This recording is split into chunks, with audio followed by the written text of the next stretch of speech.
on the occasion of the World Stroke Awareness Day, which is coming on the 29th of October, we would like to create an awareness about the stroke and also what are the modern methods of treatment and the most of the advances that have happened in the last few years to enhance the treatment of the stroke patients. However, stroke continues to be the leading cause of disability all over the world, and it can also cause death. And in the recent study done by Indian Council of Medical Research, which has been published just a couple of months ago, says 37% of the neurological problems are because of the stroke.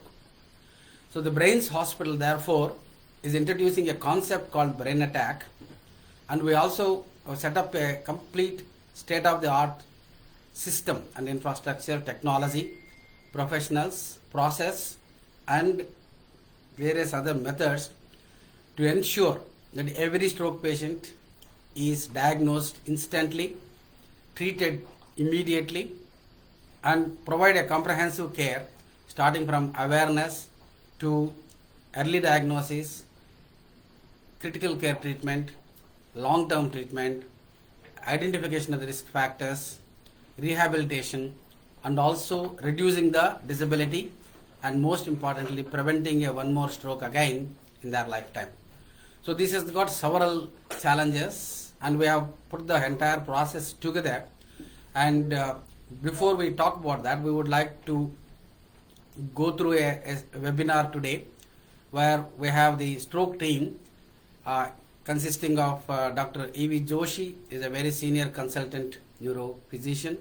We'll be talking about more recent advances in the medical management and the current knowledge about the stroke. We'll have after that Dr. K.J. Harsha, who is an endovascular surgeon and a stroke specialist. We'll speak about all the possible endovascular interventions that has become the gold standard of treatment. At the same time, change the complete scenario of the stroke management, because people think that there is no treatment for the stroke, which is wrong, and that the whole scenario has changed now. We would like to highlight on that. And lastly, I'll come back to you talking about what are the various surgical options and when to do. So we will now begin with Dr. Harsha, who is an endovascular surgeon, how the technology has made a seesaw change in the management of stroke patients. Dr. Harsha, please.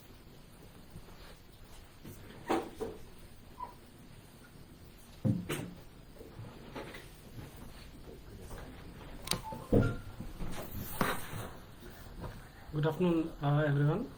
I'm Dr. Harsha, a stroke specialist and a neurointerventionist from Brains Hospital.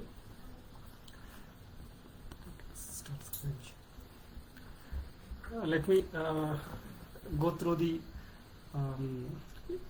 stroke, its medical treatment, its endovascular advanced surgical treatments. I'll also briefly go through the types of strokes and how treatment differs in different types of strokes. Let's go for screen share.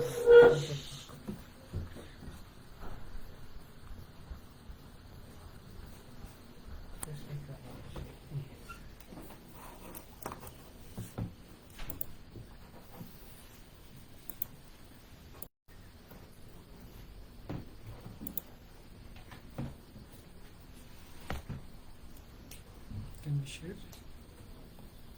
Where is the share? No? Share option. Not there? Okay, you can open in that one then.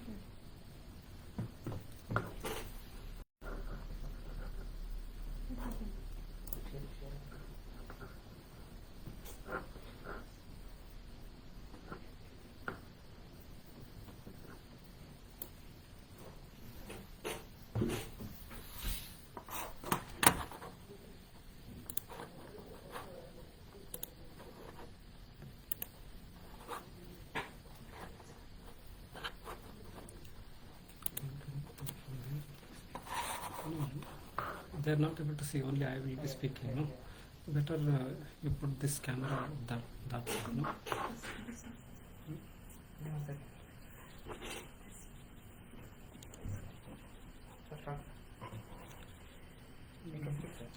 Yeah, I want to show this screen. The screen share is not available. No, you take this camera and use it. No. Like that, if you share, they will get Okay. speak, just Okay. Stroke is the second most leading cause of death worldwide, and it is the number one cause of disability in adults. Stroke is twice more common than breast cancer in females, and 1 in 4 in our lifetime may have stroke, and 1 in 3 women are likely to have stroke in their lifetime. The causes for these stroke, some are non-modifiable, whereas some are modifiable. The modifiable risk, non-modifiable risk factors like age, sex, race, and presence of family history, some of the genetic predispositions which we cannot control. Whereas there are many modifiable risk factors which we can identify as a risk factor and control them at the beginning of the midlife itself, so that we can avoid stroke in the midlife and later life. Among the modifiable risk factors, most important are hypertension and diabetes. So apart from that, obesity, diet and reduced physical activity plays a major role. There are many other modifiable risk factors which are less common, but they are all still significant. Among the types of stroke, the most important and common one is the clot, which comes from either heart or in one of the neck arteries into the brain artery and blocks the blood supply to the brain. So this is called ischemic stroke. And when this happens, when the clot comes and sits in one of the brain arteries, the brain, which is supplied by that artery, immediately stops functioning. It does not mean that it is immediately dead, but it starts dying. On an average, per second, about 30 to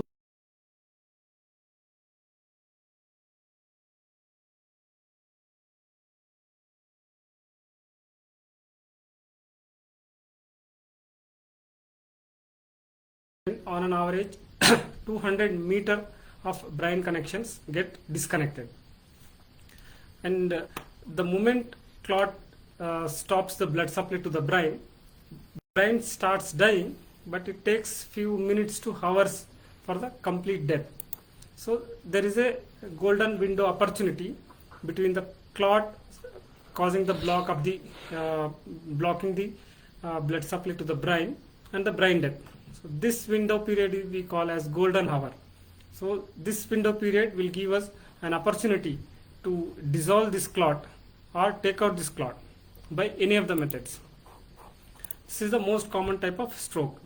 Whereas the other type of stroke is where there will be cholesterol deposition in the neck arteries, and then it will either reduce the blood supply to the brain, or one of the cholesterol plaque may again get dislodged from the neck artery and move to the brain.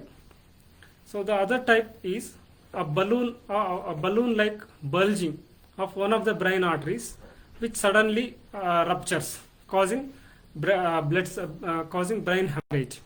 This is called subarachnoid hemorrhage, and it is one of the most severe form of stroke and can cause instant death. And the blood which comes out from the balloon can also cause longer effects. The other type is a blood clot in the veins of the brain, where the this clot prevents blood coming back from the brain to the heart. This is called venous sinus thrombosis.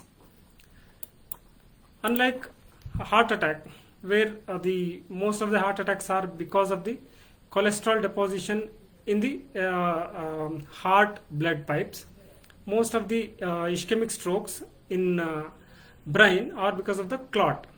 So the most important treatment aspect concentrated in ischemic stroke is to tackle this clot, to either dissolve this immediately or try to take it out by manual methods. So first method is trying to dissolve this clot by giving an IV injection. There are clot dissolving medicines which are available. So when we can give within a short window period, say 3 to 4.5 hours from the onset of the stroke, then these injections or these medicine will go to the site of clot and start dissolving it. So it is successful in small and medium sized clots, but in large sized clots this drug may not work. So in such cases the next option would be to go inside the body and try to catch this clot and take it out. That is where the newer advances, which we call endovascular method, where a minimal keyhole opening is made in one of the arteries in the leg, and then advanced small tubes are passed through the keyhole in the leg artery. Then we will travel through the body arteries to reach the brain artery, and in the brain artery we have to reach the clot site by using these special tubes.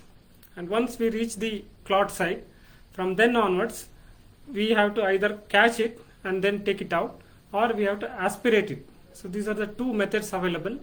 Both the methods are effective. Sometimes we may combine different methods and try to catch this clot and take it out. Again, the most crucial part in this procedure is time. From the onset of stroke to the clot removal, it should be as early as possible. If possible within 1 hour, otherwise preferably within 6 hours, and in some cases we can go up to 12 to 24 hours. But in most cases, if it is possible within 6 hours, if we do, we will get the best results. Best results mean sometimes the patient may start immediately gaining his full function, normal body function, which was affected due to the stroke. The other type of stroke is subarachnoid hemorrhage, which, as I described, where a balloon like bulging of the brain artery which ruptures and causes a brain hemorrhage or blood leaking on the surface of the brain. So these balloons are conventionally in previous days used to be tackled by open surgery, by opening the brain and reaching the site of the balloon and using special metallic clips, so the balloon used to be secured. But now with more advanced keyhole surgeries, where again through a small keyhole in the leg artery we will reach the balloon site, and within the balloon we will start depositing specially designed platinum material. Once this material is deposited, so blood stops going inside this balloon. So then the chance of rupture of these balloons drastically comes down. In the same way, there are some other diseases which are called arteriovenous malformations. These are abnormal connections between the artery and veins in the brain. So the connection is usually a weak point and they tend to give away and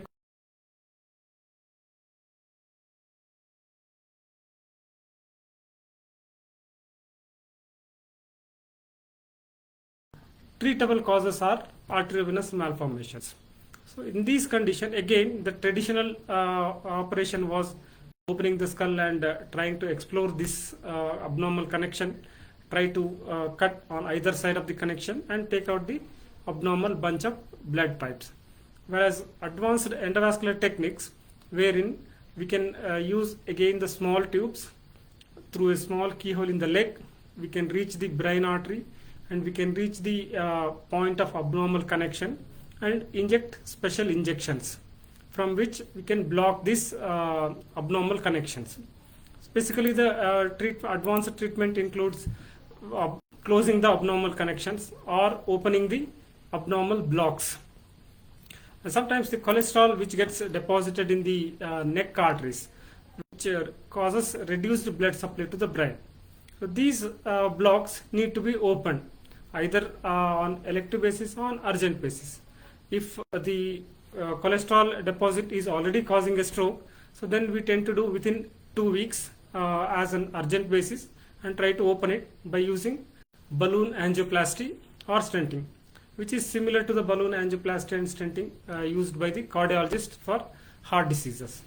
These can be helpful in preventing further damage to the brain. And with recent these advancements, significant change has happened in the stroke management, particularly in the last 20 to 25 years. These injections which dissolve the clot was basically not non-existent before 1995 and was extensively used only in the last 20 years, whereas the advanced clot catching devices are approved only 5-6 years back. So these last 20 years have made dramatic changes in the stroke management. However, the glitch still remains where the patient has to reach the hospital within time. If the patient reaches hospital after some time, then it is either difficult or nearly impossible to reverse the damage whichever has already happened, and then the main concentration will be moving on to the rehabilitation in the form of physiotherapy, occupational therapy, speech therapy. Those who will not recover good in the first 3 months tend to do bad in the rest of their life. Either their disability further increases or they eventually succumb to the disease. Whereas those who do very good in the first 3 months, those who can go back to their active or at least moderately active life, they tend to do good over a period of next 15 years. And compared to the West, where the stroke survivors tend to develop other diseases than stroke and die, in India most of the people die because of their primary stroke itself.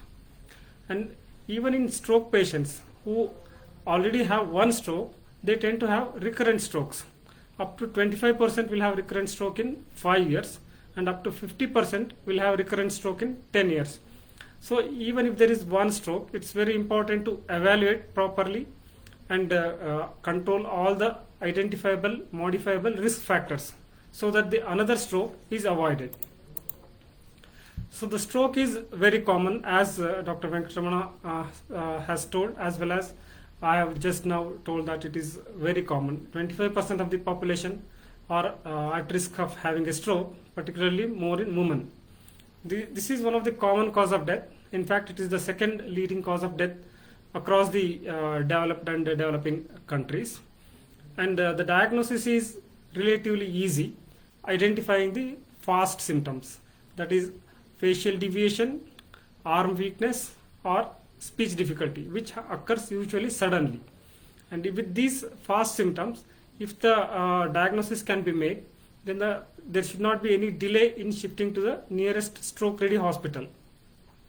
And if the patient reaches within a window period of 4.5 hours, then there is a treatment, and the treatment is by IV injections if it is a small to moderate clot, and if the clot is big, so with IV injection we can go inside the body and try to catch this clot and take it out. Secondary prevention is very important, again preventing another stroke.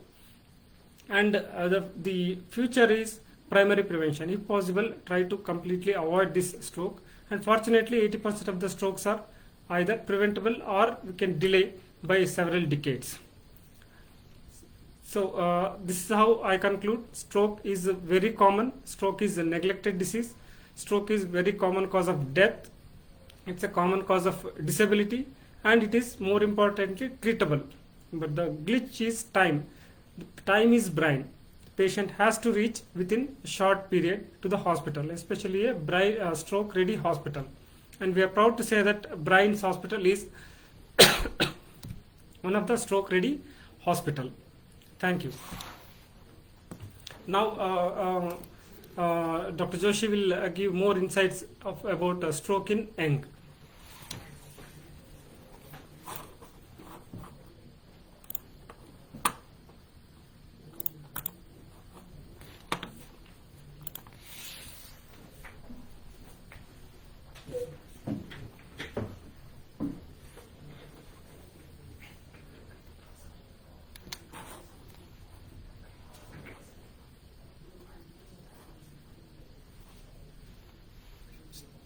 Start. No, start it. Start laying in the second layer. How do you go back? Back, sir.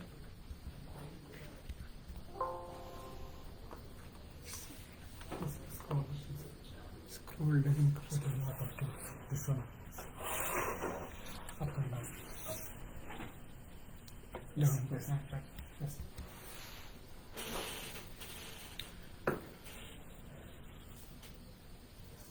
Good evening and welcome to this stroke program. My name is Dr. Joshi, Senior Neurologist, Brains Hospital, Bangalore. Today I will be talking about what causes stroke in the young people. So stroke in the young means people who develop stroke below the age of 45 years. Now if you look at the incidence of stroke, now for young people the incidence is increasing and for older people it's decreasing. So it's going to be more of a public health problem, with the increasing trend in the young people. Now if you look at the causes of stroke in the young, there are about 150 causes for the stroke in the young people. So you can see the difficulty, in finding the cause for the stroke. So it varies from, it could be a clot going from the heart, or it could be a dissection or splitting of the carotid artery, or it could be inherited structural metabolic causes, or it could be blood clotting problems, what we call as thrombophilias. And in young people, you will find pregnancy-related problems causing stroke in the young. And lastly, drug addiction also can cause stroke in the young. So, looking at the heart as a source of clot formation, young people with congenital heart disease, or patent foramen ovale, that's a hole in between the atria, or it could be from the valves. The clot can form and go into the brain, or it could be a rhythm disturbance of the heart that can cause strokes like atrial fibrillation. Now coming to dissection. Dissection means splitting of the wall of the arteries, and bleeding into that causes the blood flow to reduce in the arteries, and it can be because of trauma or some of these connective tissue disorders like Marfan syndrome and so on. So the other area is a large area is inherited or genetic causes. So you have a type of cholesterol hypercholesterolemia due to inherited. It can run in family, and it can cause erythrothrombosis or blood clotting early on in life. And there is one condition called CADASIL, which is associated with migraine and blood pressure in young people, causing the stroke. And we have various type of mitochondrial cytopathies. Mitochondria is supposed to be the powerhouse of the cell. So genetic defects in processing energy in the cell can lead to strokes in children and stroke in young adults as well. The other area in young people is vasculitis. So for example, lupus is one, and there is one autoinflammatory disease called Behçet's disease, which can cause both venous and arterial strokes. Now coming to the area of hematological disorders, clotting factors, these are proteins named as C, S, antithrombin 3, and all deficiency of these can cause stroke. Then there is an antiphospholipid antibody syndrome. Then people who smoke or without smoking also, sometimes the hemoglobin can go high and it can cause polycythemia, and so the blood becomes very thick and difficult to flow, so it's called hyperviscosity syndrome. Could be a cause for the stroke in the young. And sickle cell anemia is another genetic defect wherein the RBCs tend to sickle or shrink. And some of the drugs, mostly illicit drugs like cocaine, can lead to stroke, and as well as some of the prescribed drugs used for cancer and so on can also cause stroke. Then coming to pregnancy related. So in pregnancy there is already a thickening of the blood, a hypercoagulable state, and clotting factors are also increased. So in pregnancy, if you have eclampsia or blood pressure or protein in the urine, all that, you can have proneness for stroke, and there could be stroke and hypertensive encephalopathy due to high blood pressure.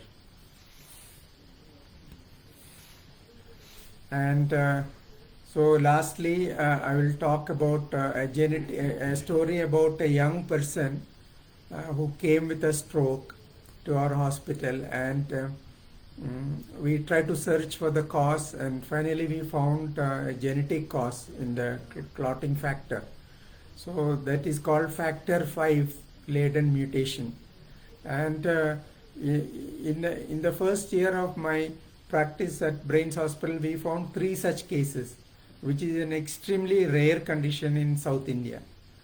So the difficulty in finding the cause for the young stroke and trying to treat that and becomes another big task.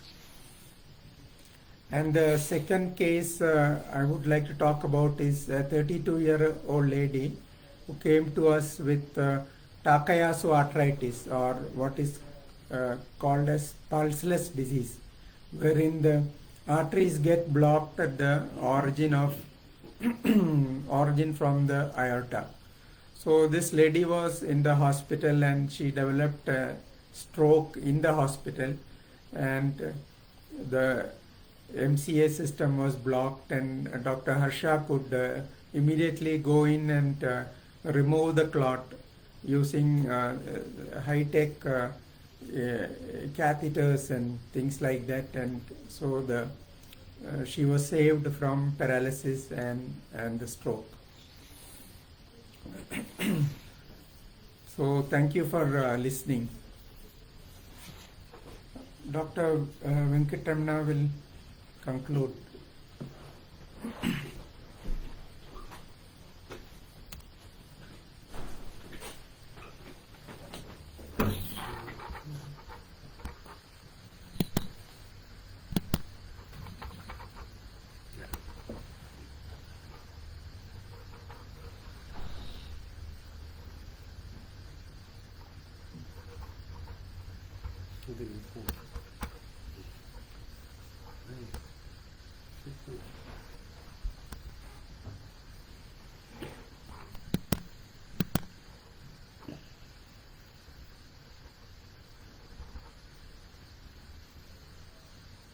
Presentation.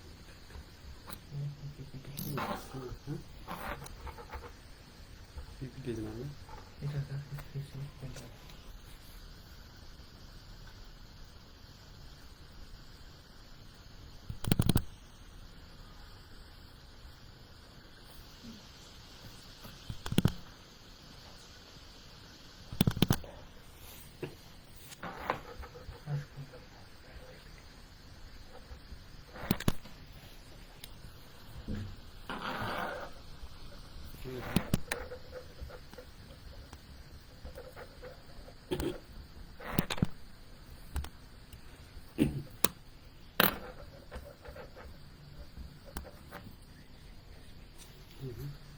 This point.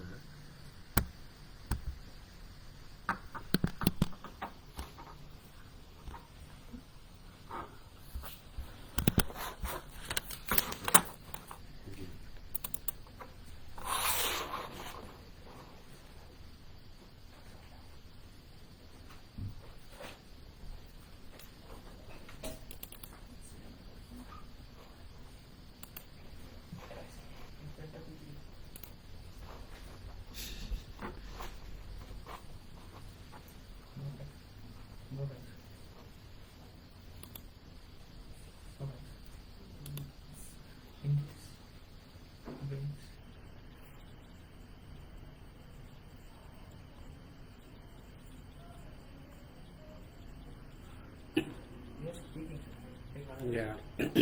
Just go on. So you have heard a very clear lecture by Dr. Harsha and also from Dr. Joshi, talking about the advances in the medical management as well as the endovascular interventions, which has become the gold standard of the treatment. At the same time, surgery also has a role in the stroke management. Fundamentally, we all talk about cholesterols. You know, the cholesterols can get deposited. Cholesterols will get deposited in the blood vessels of the brain, and that can slowly occlude, like any water pipe gets occluded with the rust inside the house. Similar way it will get occluded. In that situation, what we do is we open the artery, and you can see that in the blood vessel itself there is a yellowish thing, and that's what happens to the cholesterol. And these cholesterol deposits will gradually block the vessel. Now, this can be very easily identified with a test called sonology today, and it is something like a Doppler study. And when we identify, and then if the artery has significant amount of cholesterol deposit, and surgically we can open the artery, and you can see that the thick cholesterol completely blocking the blood vessel that supplies to the brain. Now this you can see that thick plaque, what we call as the cholesterol thick one, we can remove it completely so that the artery becomes clean and the blood flow becomes normal to the brain. This is one of the ways where we can protect the blood supply to the brain, so that we can certainly avoid occurrence of the stroke. Now this is what is called the sonology. The sonology clearly shows there is the blood flow, and you see the clot which is literally dancing inside the blood vessel. That means any moment this can get released by just while taking bath, by rubbing around the neck, or by strain, or on its own when there is a blood pressure is little high, the clot can get dislodged from the blood vessel and it can go into the brain, causing a complete stroke. Now this is one situation where we need to do an emergency surgery. So where we have to open urgently. If we leave it like that, the clot will go inside into the brain. So what we do is just open the artery there, and you see that the clot is simply lying down, very free. Any moment this can go inside. You can see the clot here, and this clot can be picked up just with the forceps and removed, and then the risk of stroke can be avoided. You can see that the clot is being removed there mechanically by opening an artery, and that is the clot which is there and that can be taken out. So this is the another occasion where we have to do surgery, sometimes as an emergency. So these things will present like a transient ischemic attacks, when a sudden sensation loss, sudden weakness, and recovers completely. Please do not ignore that, and sometimes because of these are the problems which can result in that. Now when the long term when the blood vessels are blocked completely and they cannot be opened either surgically or by endovascular ballooning techniques, what is currently available with all the gadgets, we have to do sometimes bypass surgery, like what we do for the heart coronary bypass. A similar bypass surgery can be done for the brain, wherein the principle is when the blood vessel that supplies to the brain is blocked, we take a blood vessel which is there outside of the skull, and through a small window in the skull we take the blood vessel right into the brain. Now when you take that, so what happens, the blood flow is now taken from outside to inside to the brain. You can look at here, and this bypass can be done, and this is the vessel which is there in the scalp. This is harvested and ultimately shifted into the brain, and then we connect that with a microanastomosis.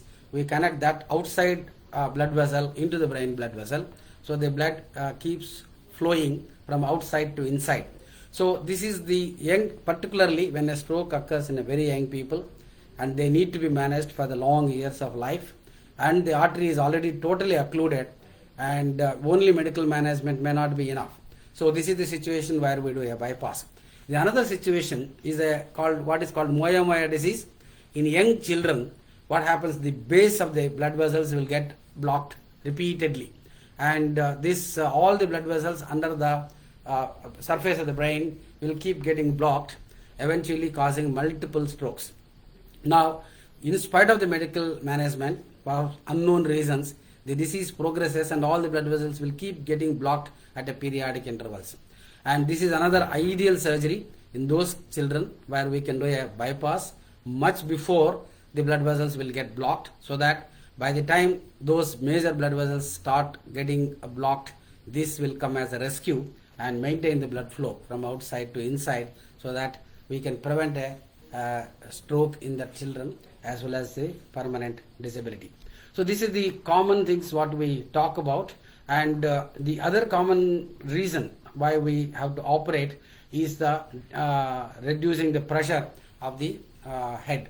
So it's called deep compressive craniotomy. After a stroke, sometimes the brain will swell up, and there is no space for the brain to expand because the skull is a very rigid cavity. So what we do is we do a surgery and take out a part of the bone and remove it, allow the brain to expand for a few days. Once the swelling, like any injury, the swelling comes up for a few days and then settles down, and that acute reactiveness of the brain settles down, then we can put back the bone. This is two ways is very important. One is absolutely life saving, also saving for the brain. So as a life saving, because if we don't do that, brain will compress by itself, and even normal areas of the brain will get damaged, and because of the what is called herniation, patient can die. Now if we do that, that life risk can be reduced significantly. Second thing, by doing this procedure, we are allowing the brain to expand, the swollen brain, so that the brain which is normally there can be protected, so that the amount of brain damage can be minimized, thereby the paralysis can be minimized, damage can be minimized. Now the other area where we contemplate surgery is whenever there is a brain hemorrhage. Now today there are many minimally invasive techniques when there is a blood clot inside the brain. Through a small opening, using an endoscope or a stereotactic aspirator, we can pass a special device and remove the entire clot. Now when you remove the clot, especially if the clot is more than 3 centimeters, it does two things. It reduces the pressure on the brain, it reduces the reactive edema of the brain, it also reduces the progressive neurological deficit. So that's why whenever there is a blood clot, either it is on the upper brain or in the smaller brain, the clot has to be removed. More urgently when it is in the smaller, on the back side of the brain, because the limited space there can make them worsen very quickly. Now other important indication for surgery is the aneurysmal subarachnoid hemorrhage, what we call as thunderbolt headache. This is a headache which is something which no one would have experienced before. Sudden severe headache with loss of consciousness and the neck pain, and usually this is caused by a bleb-like enlargement on the one of the blood vessels of the brain. And what we do is we are today with this microsurgery and the technology available today, one can open with a small opening and go and reach those abnormal areas from which the blood is leaking, and that area can be identified, and we place a clip around the bleb so that it is completely occluded, so that no more bleeding can take place in that area. So you can see that in the video. That's the clip which is now going around the neck of the aneurysm, and once the aneurysm is occluded completely, is not going to bleed anymore. That's how we can reduce or completely avoid the chance of bleeding into the brain once again. Now the brain bleeding is basically because of two reasons. One is the hypertension, that is the abnormal uncontrolled blood pressure. The second one is the vascular abnormality, either a balloon-like enlargement, we call as aneurysm, or a bunch of abnormal blood vessels as a developmental abnormality, it is called arteriovenous malformation. The arteriovenous malformation, sometimes they keep on enlarging and they can cause epilepsy, they can cause stroke, they can cause bleeding, and the most dangerous complication is the bleeding. And in those situations, what we normally do is that embolization, endovascular, which you have heard about. If not, we will go ahead and operate and remove that. So once we remove that, there is something called as a steal phenomena, where as long as the arteriovenous malformation is there inside the brain, because of its low flow, low resistance flow, it takes away all the blood that goes to the normal brain. So as a result, the normal brain suffers from lack of blood supply. Now once we remove this arteriovenous malformation, then the blood flow gets re-established to the normal brain. The normal brain will be able to function normally, and the seizures will come down, paralysis can improve, and most important is that we can reduce the risk of bleeding. That is the most life-threatening complication of these arteriovenous malformations. So this is how the entire AVM can be removed, identified with a microsurgery, and finally we can remove that from the body. The advantage of, there are other methods of treatment of this condition like embolization, stereotactic radiosurgery, etc. But surgery is a clear indication wherever possible. That means after the surgery, the very next day, the problem is completely cleared, and it is a benign condition. Once it is removed, and patient can lead a normal life. Now, so these are the important areas wherein we look at a surgical management, which is most often is life-saving and preventive. And bypass is the most important surgery to prevent future strokes. And every stroke patient will require a neurorehabilitation program wherein we can enhance their functional ability so that they can become as normal individuals as possible, acquiring all the skills of their own which they were using prior to getting the stroke. Now, the stroke treatment has tremendously advanced, and in this regard, we have also released a couple of books. It's called Brain Attack. One is in English, which is available on the Amazon. If you can just put as Brain Attack, it's available. The same book has been translated and released recently. It is available from the Swapna Book House. So this gives you very comprehensive information about the brain attack, different types of brain attack, causes, what precautions to take, how do we prevent.